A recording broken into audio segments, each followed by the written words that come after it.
Raging Gale by James Ryan. Read by the author. Part the 137th. Sending her to the bottom.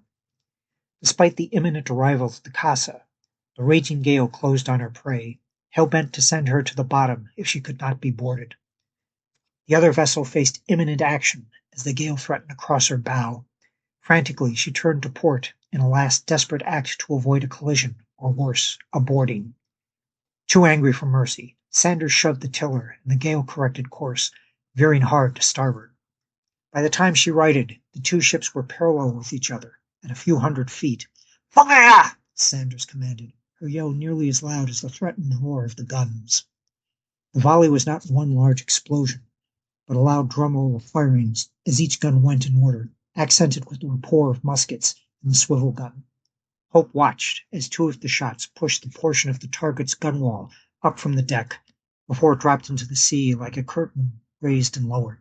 "Hard port!" Sanders cried as she gave her all into the tiller. The crew of the Gale steadied the boom to get the most of the wind as she took a sharp course correction. Seeing her attacker start to turn into them, the prey turned to port as well. Unlike the Gale, her sails lost wind, and she slowed like a small animal about to be eaten. "Fire at will!" Osai commanded the musketeers, and every man that was able volleyed the ship as they passed before her bow. Hope watched a man atop the other vessel's mainmast stagger and tumble from his perch.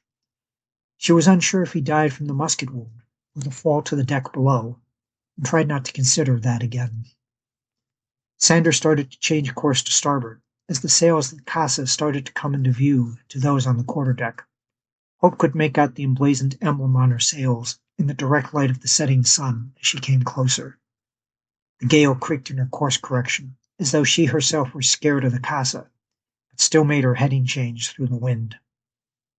Favored by winds at broad beam reach, her sails filled as she gained ground. Sanders made one slight course correction, able to bring her starboard to broadside with the prey's wounds, though at a greater distance. All she did was give a yell, which was enough for the starboard guns to fire, this time so close together to nearly be a full broadside. When the smoke from the 4-pounders cleared, Hope could see the target listing towards her. She saw a swell of water from around her bow, and men sliding off her decks as they tilted towards the sea, and knew the other ship would soon be gone.